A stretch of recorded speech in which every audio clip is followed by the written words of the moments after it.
The monument was commissioned and the foundation stone laid in 1905. Irish shepherds being chosen to sculpt it. After fundraising in Dublin, Liverpool and New York, 5,000 postcards depicting the shepherd's original sketch of himself. He began working on it at his Dublin studio in 1906. Bronze was cast in Brussels and eventually completed in February 1908. It's one of the finest monuments in Ireland depicting strength and guidance. Father Murphy is one of the most well-known figures involved in the fighting of imperialism in 1798. What's less well known is the fact he didn't support the United Irishmen from the outset, but like many others, his views changed. The news reached him of the suffering and killing carried out by militias, Irish loyalists, and the threat of Catholic annihilation by the Orange Order. Father Murphy saw the need to become militant, and from listening to the parishioners' fears, he eventually joined the United Irishmen.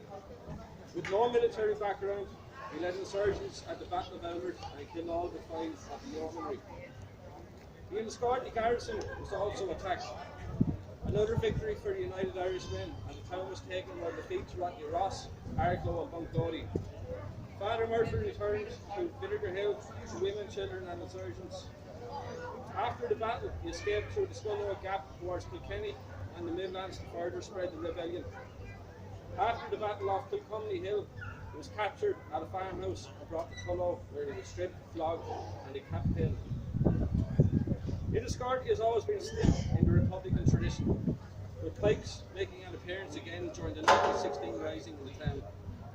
Maybe more of a symbolic use, but fitting nevertheless. The Irish have a funny, or maybe positive, outlook when it comes to battles and wars.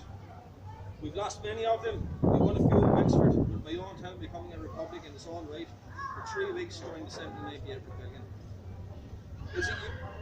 Is it unique that we celebrate failure, or is it deeply ingrained in our mindset, such as it was for the leaders of numerous past rebellions that have been sparked that lit the flame? That flame is still burning today for those who yearn for the reunification of our country. A republic based on equality, fraternity, egalitarianism. When Wolfe Tone spoke of the men of no property, he spoke of the ordinary workers, the poor, the landless labourers. That term resonates more than ever in today's Ireland, with a systematic drive in favour of large investors and vulture funds who have ravaged and scavenged property and land. There was a time in Ireland whereby a person's religion prevented them from owning a parcel of land to provide for themselves and their families. History repeats. It's fitting that 225 years later, we still gather at every back road and ball ring across Wexford and elsewhere to remember these people, men, women and children, who have sacrificed their lives with just a pipe, sword or scythe in hand, facing musket and cannon. They utilised what they had and went out with determination in their minds and the love of their country in their hearts.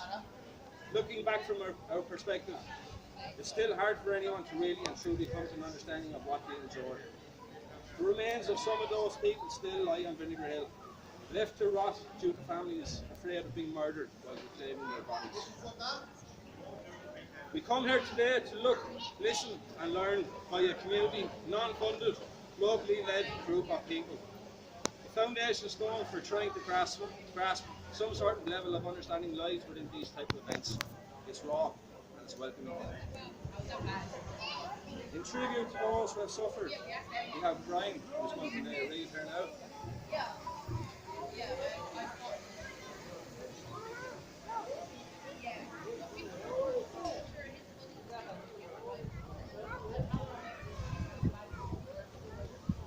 Thanks, Brian. And we have the Conley Youth Movement, also a lecturer.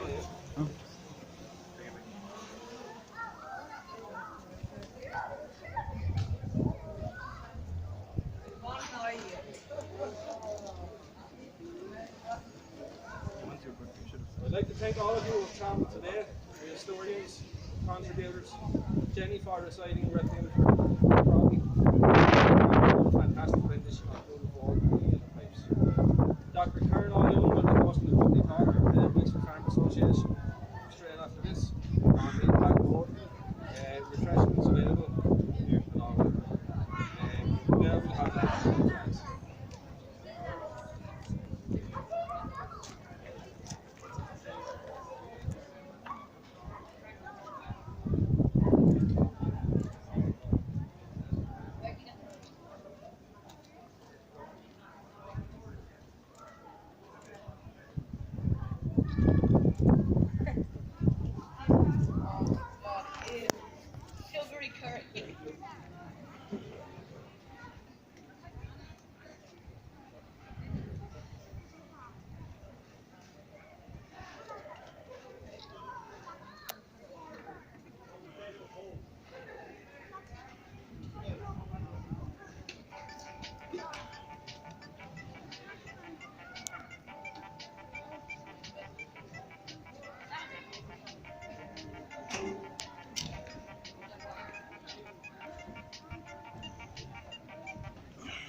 very much.